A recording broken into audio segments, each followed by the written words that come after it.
Hello दोस्तों, आप सभी एक बार फिर से स्टडी विद हर्ष पर हार्दिक अभिनंदन, हार्दिक स्वागत है। आज का हमारा टॉपिक है सिंधु नदी तंत्र। सिंधु नदी तंत्र के अंदर हम वो सभी नदियां जो सिंधु नदी तंत्र के अंदर शामिल है वो सभी इस वीडियो के अंदर कंप्लीट करेंगे। हर पॉइंट आपके लिए मोस्ट इम्पोर्टेंट है। सिंधु नदी तंत्र आपके एग्जाम चाहे एसएससी हो, रेलवे हो, बैंकिंग हो या अदर स्टेट एग्जाम हो, सब के अंदर नदी तंत्र से सबसे अधिक क्वेश्चन इसी नदी तंत्र से पूछ जाते हैं, जो कि आपके लिए बहुत ही महत्वपूर्ण है क्योंकि ये पाकिस्तान और भारत के अंदर बहती है और चीन के साथ भी इसकी सीमाएं ये लगाती है। चीन से निकल के भारत, पाकिस्तान, तीन देशों के साथ ही अपना तंत्र फैला हुआ है, यानी सिंधु नदी तंत्र तीन देशों के अंदर फैला हुआ है, इसलिए बहुत ही महत्वपूर्ण हो जाती है आप एग्जाम से पहले। उससे पहले आपको एक शब्द पता होना चाहिए, अपवाद तंत्र। अपवाद तंत्र भारत का अपवाद तंत्र। अब भारत का अपवाद तंत्र दो भागों में बांटा गया है, हिमालय अपवाद तंत्र और प्रायद्वीपीय अपवाद तंत्र। हम पहले हिमालय अपवाद तंत्र कंप्लीट करेंगे, जिसके अंदर आज हमारा है सिंधु नदी तंत्र।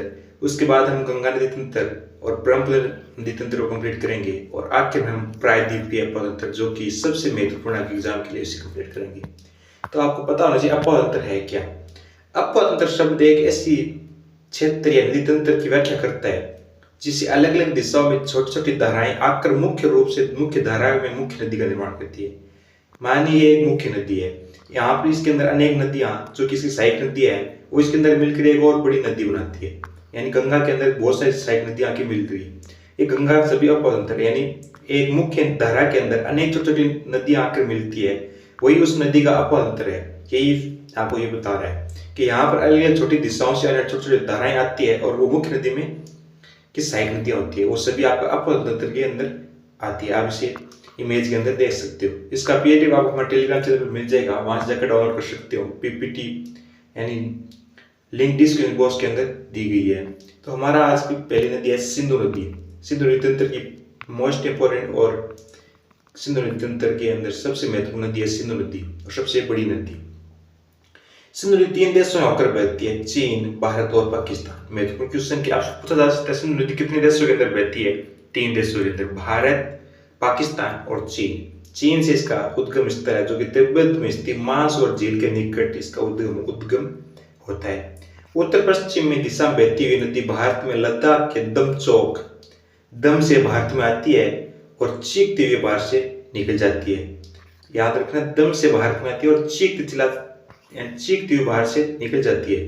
भारत के दमचौक के पास से भारत में प्रवेश करती हुई नदी गिलगित से होते हुए दर्दिस्तान के पास पाकिस्तान में प्रवेश करती है। दम लगा के दर्द के साथ, यानी जिसको दर्द होता है वो दम लगाता है, तो ऐसी याद रख सकते हो कि दर्दिस्तान के अंदर पाकिस्तान में प्रवेश करती है और भारत के अंदर दमचौक में स्थान के अंदर प्रवेश करती है। कराची के पूर्व होते हुए अरब सागर के अंदर मिल जाती है। हमारे सिंधु नदी तंत्र के अंदर देख लीजिए, सिंधु नदी तंत्र के अंदर शहर है कि ले शहर सिंधु नदी तंत्र के दाएं तट पर स्थित है। ले शहर भारत का महत्वपूर्ण स्थान है। ले शहर जो कि सिंधु नदी तंत्र के यानी सिंधु नदी के दाएं स्थान पर या दाएं तट पर स्थित है। सिंधु नदी के अरब सागर में मिलने से पहले इसमें 5 प्रमुख सहायक नदियां आकर मिलती है, जिनमें से झेलम, चेनाब, रावी, व्यास और सतलज नदी है। ये सभी नदियां सिंधु नदी तंत्र की सहायक नदियां हैं। सहायक नदियां कौन कौन सी है? चेनाब, झेलम, रावी, व्यास और सतलज नदी सभी आपके लिए महत्वपूर्ण है। तो हम पहले कंप्लीट करते हैं चेनाब नदी। चेनाब नदी का आप यहाँ पर मैप में पोजीशन देख सकते हैं। ये नदी सबसे बड़ी सहायक नदी है, सिंधु नदी की सबसे बड़ी सहायक नदी है। उद्गम स्थल हिमाचल प्रदेश के 12 लारा दर्रे से होते हैं। K12 लारा दर्रे से इसका उद्गम होता है।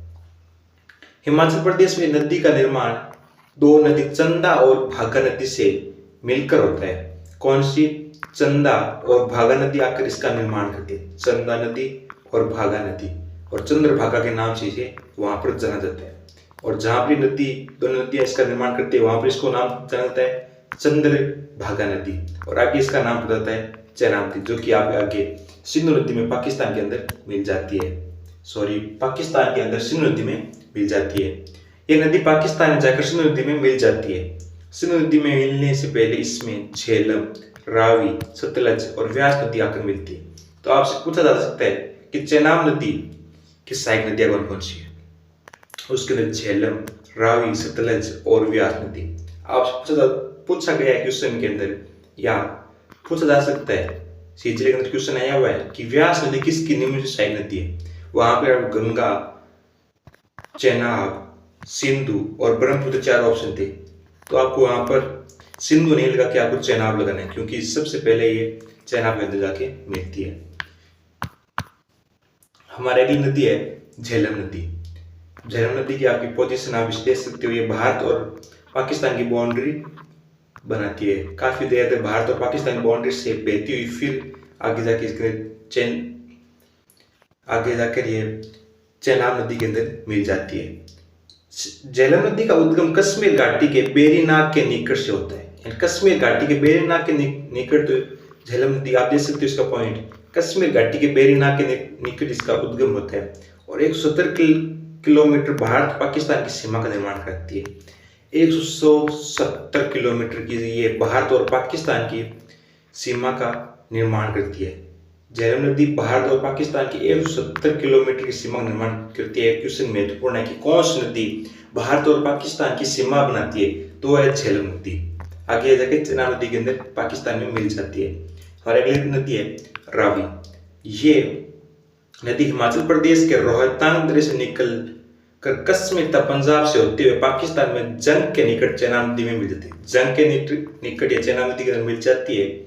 चेनाब नदी के अंदर ये जंग के निकट मिल जाती है। और कहाँ से इसका उद्गम है? हिमाचल प्रदेश के रोहतांग दर्रे से। हिमाचल प्रदेश के रोहतांग दर्रे से इसका उद्गम है और कश्मीर से पंजाब होते हुए पाकिस्तान के अंदर जंग के निकट चेनाब नदी के अंदर मिल जाती है।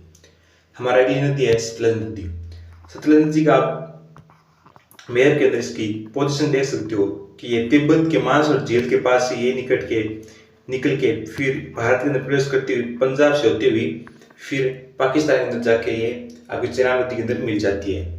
तो हम देख लेते हैं सतलज नदी के बारे में।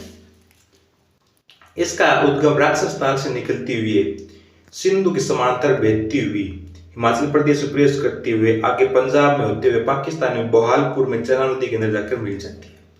चेनाब में मिलने से पहले इसमें व्यास नदी आकर गिरती है। तो आपसे ये क्वेश्चन भी पूछा जा सकता है कि व्यास नदी किसकी सहायक नदी है। तो व्यास नदी होने पहले सिंधु, चेनाब, ब्रह्मपुत्र, गंगा से क्या था, अब ब्रह्मपुत्र वहां से हटा के हम वहां पर सतलज नाम दे दिए। तो पहले सतलज इसका ऑप्शन सी होगा, फिर इसका चेनाब, फिर सिंधु नदी सी होगा। ये आपको याद रखना है। व्यास नदी देख लेते हैं। व्यास रोहतांग दर्रे से निकलती हुई व्यास नदी हिमाचल प्रदेश के कुल्लू घाटी में बहती हुई पंजाब के हरिके सतलज नदी में मिल जाती है। हरिके बैराज के पास ये सतलज नदी के अंदर मिल जाती है। हरिके बैराज इसी नदी पर स्थित है। हरिके बैराज। हरिके क्षेत्र में आने से पहले व्यास और सतलज नदी के संगम की बात की। वहीं से देश में सबसे लंबी नहर इंदिरा गांधी नहर निकलती है। मोस्ट इंपोर्टेंट क्वेश्चन कि इंदिरा गांधी नहर का उद्गम कहाँ से? इसका उद्गम सतलज और व्यास नदी के संगम पर हरिके बैराज के पास है, जो कि भारत की सबसे लंबी नहर है और एशिया की सबसे लंबी और विश्व सबसे लंबी नहर है, जो कि पंजाब और राजस्थान से होकर गुजरती है। राजस्थान में इसकी लंबाई 470 किलोमीटर है। 470 किलोमीटर है। पाकिस्तान के बहालपुर में जब सतलज नदी चेनाब में मिलती है तो चेनाब मिलकर पंचनद का निर्माण करती है। मतलब सिंधु नदी में मिलने से पहले 45 किलोमीटर तक ये पांचों नदियां यहाँ एक होकर बहती है। 45 किलोमीटर तक चेनाब, सतलज, व्यास, झेलम ये सभी 5 नदियां एक होकर 45 किलोमीटर जो कि सिंधु से मिलने से पहले एक साथ बहती है, सिंधु के समानांतर। ये आपको याद रखना है। इसीलिए पंजाब को बस तंत्र कहा जाता है, 5 नदियों का क्षेत्र। अब हम देख रहे सिंधु जल समझौता, जो कि भारत और पाकिस्तान के बीच सिंधु जल समझौता। आप सिंधु उपतंत्र देख सकते हो इस मैप के अंदर, ये आपका सिंधु उपतंत्र है। और इसी पर क्योंकि नदियां पाकिस्तान के लिए बहुत ही महत्वपूर्ण है, क्योंकि पाकिस्तान का 80% जल इन नदियों के द्वारा जाता है, इसलिए बहुत ही महत्वपूर्ण नदियां पाकिस्तान के लिए भी और भारत के लिए भी महत्वपूर्ण नदियां, क्योंकि यहाँ से भारत के अंदर से होकर पंजाब हरियाणा के अंदर जल की आपूर्ति करके यहाँ से जाती है। सिंधु दो जल समझौते के तहत हम देखते हैं कि पानी के वितरण के लिए 1960 में भारत और पाकिस्तान के बीच संधि हुई। 1960 के अंदर सिंधु जल समझौता हुआ था। इस समझौते के अनुसार 3 पूरी नदियों व्यास, रावी, सतलुज का नियंत्रण भारत को तथा 3 पश्चिमी नदियों सिंधु, चेनाब और झेलम का पाकिस्तान को दे दिया गया। आप ऐसे कह सकते हो 80% का पानी का यूज पाकिस्तान और 20% का यूज भारत करता है इस नदियों के पानी का यूज। यहाँ पर मैंने आपके सिंधु नदी तंत्र को कंप्लीट करवा दिया, जो कि अब एग्जाम के लिए बहुत ही महत्वपूर्ण है।